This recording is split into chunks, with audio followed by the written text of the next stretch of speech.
Hey guys, welcome back to another video. Today we are talking about the mysterious process of electing a new pope. The moment the world stands still, imagine standing in St. Peter's Square, the Grand Plaza buzzing with pilgrims from all over the globe. Then, suddenly, the bells of St. Peter's Basilica toll, heavy, echoing, signaling the death of the pope. At that moment, the world of the Roman Catholic Church comes to a standstill. While the faithful grieve, the ancient and mysterious process of selecting a new pope begins behind the high, impenetrable walls of Vatican City. What unfolds next is one of the most secretive, ritualistic, and awe-inspiring processes in the modern world, the papal conclave. It's a sacred, closed-door event that has existed for centuries, where the cardinals of the Church come together to elect the next vicar of Christ, the spiritual leader of more than 1 billion Catholics. But how does it happen? What are the steps, the rituals, the moments of prayer and pressure that lead to the choosing of the next pope? Let's take a detailed journey into this sacred tradition, step by step, as the conclave unfolds in the shadows of the Vatican seat vacant, the empty throne and the Camerlengo's role. After the death of the pope, the Church enters a period called seat vacant, Latin for the empty seat.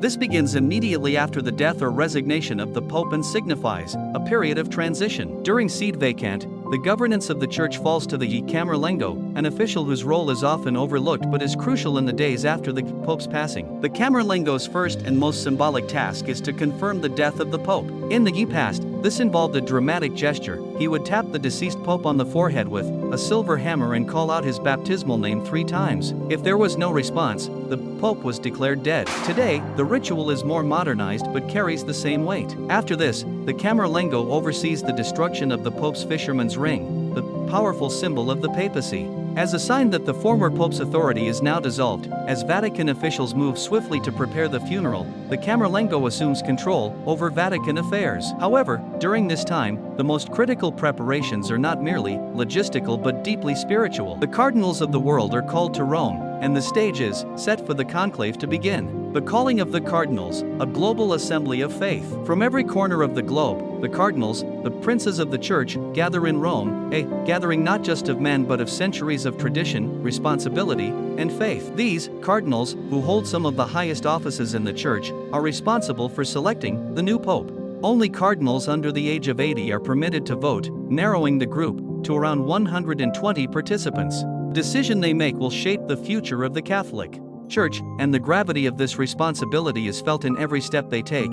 But before the conclave begins, there is a period of intense prayer, reflection, and informal discussions. These days are filled with solemn meetings, called general congregations, where the cardinals discuss the needs of the Church and the qualities required in the next. They are also a time for reflection on the previous papacy, lessons learned, and the path ahead. While the cardinals may not explicitly campaign for themselves or others, subtle lobbying takes place as alliances and preferences begin to form. The day of the conclave, walking into history, the day finally arrives. After a special mass, the pro elegendo papa, or for the election of the pope, the cardinals solemnly process into the Sistine Chapel. One by one, they cross the threshold into the sacred space, the heart of the Vatican's spiritual and artistic legacy. Above them, Michelangelo's masterpiece, The Last Judgment, looms like an eternal reminder of the gravity of their task. They are not just choosing a leader for the Church, they are seeking divine guidance to make a decision that will resonate for generations. Once the cardinals are assembled inside, a ceremonial call of extra omnes.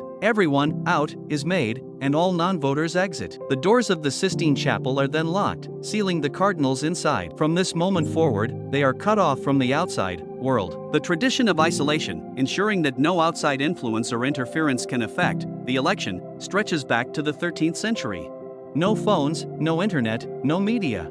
The cardinals are alone with their thoughts, their prayers, and the enormous responsibility that weighs upon them. Inside the conclave, sacred ritual meets intense decision-making. With the doors locked and the Sistine Chapel cloaked in an air of deep silence, the voting process begins. Each cardinal is handed a simple ballot with the inscription, Elego in Summum Pontificem, Latin for I elect as Supreme Pontiff. They write the name of their chosen candidate carefully, fold the ballot, and proceed one by one to the altar. There, beneath the watchful eyes of Michelangelo's frescoes, they drop their ballots into a chalice. It's a moment charged with centuries of tradition, but it's also filled with the very real pressure of responsibility. For many cardinals, this may be the most important decision of their lives.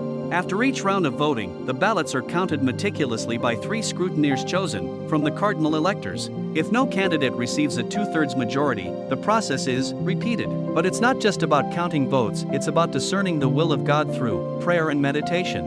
The cardinals continue to vote up to 4 times each day, in sessions of 2 in the morning and 2 in the afternoon.